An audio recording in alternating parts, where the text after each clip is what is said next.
Tigilan ang pamumulitika dahil malayo pa naman ang presidential elections. Yan ang buwelta ni Vice President Sara Duterte matapos siyang tanggalan ng confidential funds. Nasa frontline ng balitang yan si Marian Enriquez.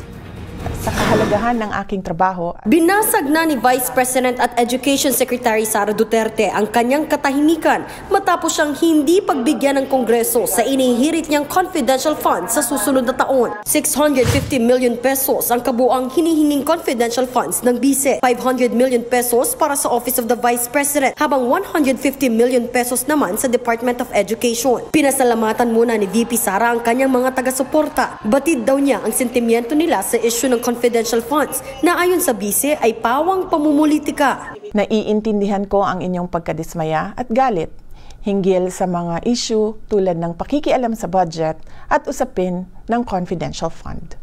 Ang mga hamon sa pamumulitika ay maliit lamang kumpara sa mas matinding pagsubok sa ating ekonomiya bilang epekto ng posibleng paglaki ng tunggalian ng Israel at Hamas at tumatagal na digmaan sa pagitan ng Ukraine at Russia.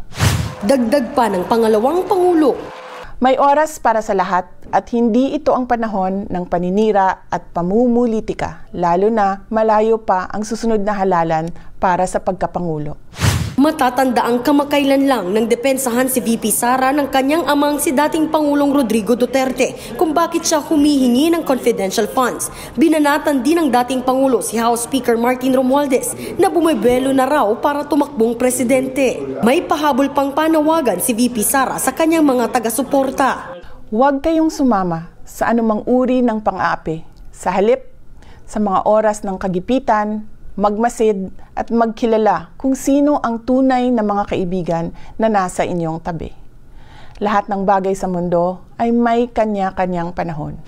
Wala pang pahayag ang Kongreso kaugnay sa mga pahayag ng Vice Presidente, pero kanina nagpahayag ng suporta ang ilang mambabatas kay House Speaker Martin Romualdez. Kabilang dyan ang District Representatives ng Eastern Visayas. Sa isang joint statement, sinabi nilang nagpakita ng kahanga-hangang dedikasyon si Romualdez para pagsilbihan ang mga Pilipino. Naging instrumento rin daw si Romualdez para maging produktibo ang kanilang mga sesyon sa Kamara. Sinuportahan din ng Cebu Bloc at Bohol Representative si Romualdez dahil sa anilay huwaran niyang pamumuno sa Kongreso. Nagbabalita mula sa Frontline, Marian Enriquez, News 5.